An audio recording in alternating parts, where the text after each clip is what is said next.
what is the Watershed Game anyways? The Watershed Game was developed by Minnesota Sea Grant over 15 years ago.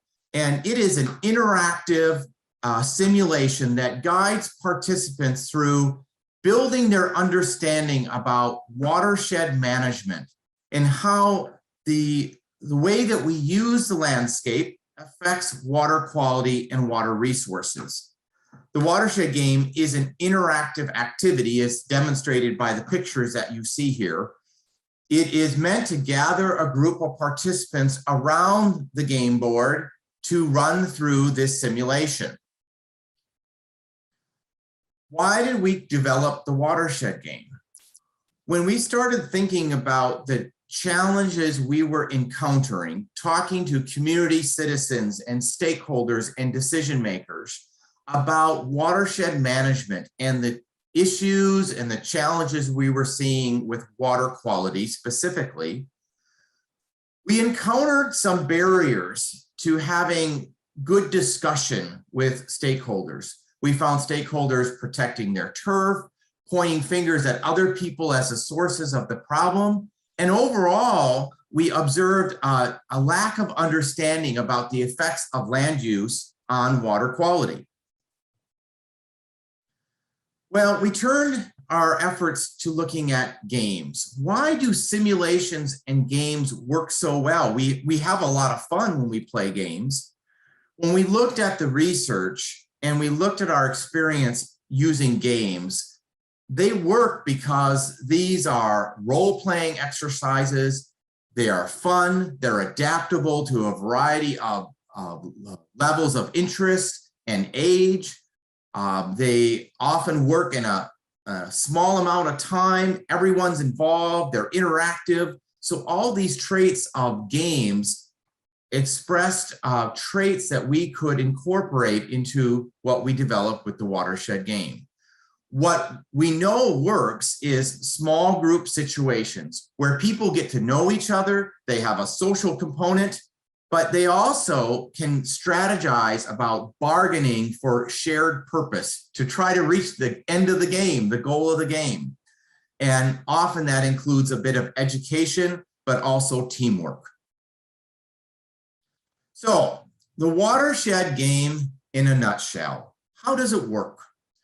When we play the Watershed Game, participants play in land use teams, and they use limited financial resources to reduce pollution from a land use going to a local waterway. In other words, they try to achieve a clean water goal. That's the goal of the Watershed Game. Participants or teams do this by selecting from a variety of solutions. In the Watershed Game, we call them tool cards. You may be more familiar with these tools as BMPs, or best management practices. The suite of tools that we use in the game include practices, but they also include planning and policy components. Other aspects of the game, well, we got to have money.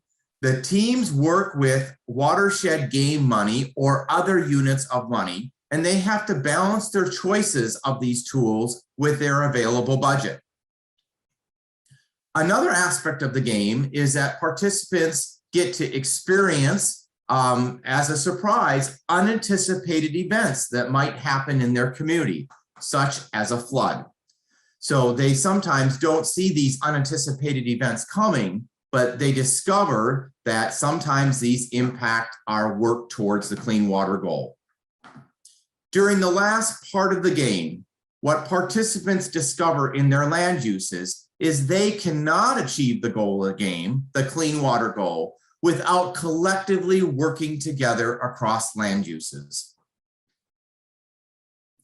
So what I want to show you here in a few couple slides are our variety of watershed games that are available. We actually have 4 different versions of the game intended for local leaders. These are community groups, neighborhood groups, groups of decision makers, church groups. They are meant to be used with adults, and we call these our local leader versions.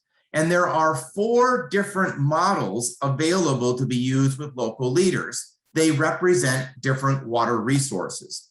The one that's on the screen with you here is our stream version.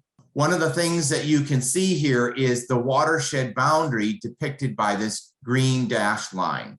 Now, there's a lot of detail you can't see on your laptop or computer screen with these board games, but this board game is actually about 3 by 5 feet in size. So it's relatively large. It's the size of a small banquet table.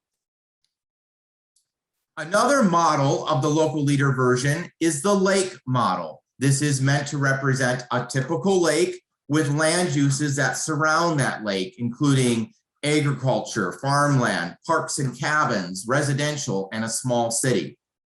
And so all of these different models with the local leader, they operate the same, but their main water feature is a little bit different and unique. The third version we have available in the local leader model is the large river version. And this is meant to represent a large river flowing through a community that includes agriculture, parks and open space, a new land use to the game called industrial area, residential, and a big city. So I know there's a lot of detail you can't, again, see on these screens, but all these land uses have a variety of impacts to the water resource that is featured. Variety of pollutants do show up here if you were to see the game boards in person. So these watershed games actually fit together in a series. You play each one individually, but I wanted to illustrate here that the stream version actually feeds into the lake model, which feeds into the big river version, which feeds into all large rivers in the US eventually end up on a coast, whether in the Great Lakes or one of the coasts around the country.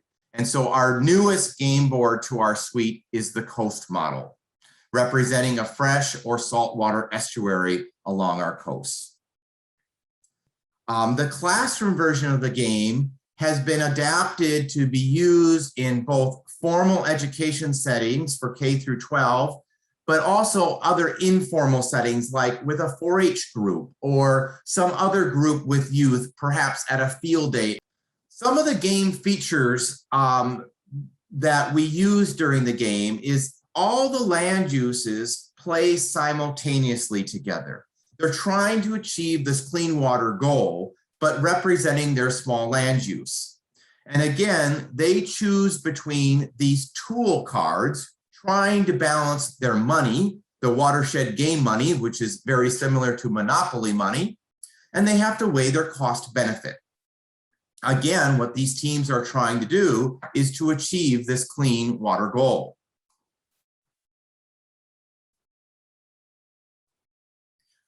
I do want to take a little time to focus in on some of the tool cards here. So some of the tool cards that are featured on your screen here, some of our tools are circular in our games. And what I want you to see here is that each tool card has a name. And on the front side of the card, it has a cost and a reduction of some non-point source pollutant. Sediment, phosphorus, and now nitrogen is included in the game. Over on the right-hand side, our newest versions of the cards are rectangle. And you can see they have a cost in a larger increment values, as well as these pollutant reductions in nitrogen, phosphorus, and sediment. What's new in the coast model of the game is we both play simultaneously to achieve a clean water goal, but also to increase a community's resilience to flooding. And that has to do with this resiliency factor in this score box. Also on the back side of the cards, there is a plain language description. Now in the local leader versions, the science content of these descriptions is meant for adults, versus in the classroom version, we've made these descriptions a little bit more plain language at a 7th grade reading level. Some other features of the Watershed Game is things like the unanticipated events. During the gameplay, the facilitator, which when we train facilitators through our Train the Trainer workshop, You learn how to introduce some unanticipated events as the teams play. For example, a community experiences a flood. And what that will do is take away money from different land uses to solve flooding issues. And then they have less money to spend on the clean water goal. That's just one example. Some other things that you are not going to see through our virtual demo today is our use of facilitator scorecards. How is the team leaders and how is the Watershed Game facilitator keeping track of all the money and the pollution units coming and going? Well, we have these scorecards that you use both as a facilitator and in the individual land uses. Another aspect is the plan card. During the game, we offer land use teams to buy into the concept of watershed planning. Some teams buy into it, some teams don't, and what they discover in the end is planning pays off. Last but not least, one of the game features towards the end of the game is we offer this land sold and developed. Now, the Watershed Game has been designed so, maybe 95% of the time, the teams achieve the clean water goal. But in the end, some land is sold and developed, which changes the pollutant load. So their progress that they think they've made may not be made for the future as land is developed and redeveloped. So we try to get participants to think about both current pollutant load and potential future pollutant load. So with that said, I know that's a very quick summary and presentation about the different versions of the Watershed Game. On the Watershed Game website, resource that you might want to look at is the Watershed Information Guide, which contains more information about each of the models and also contains our contact information for follow-up questions.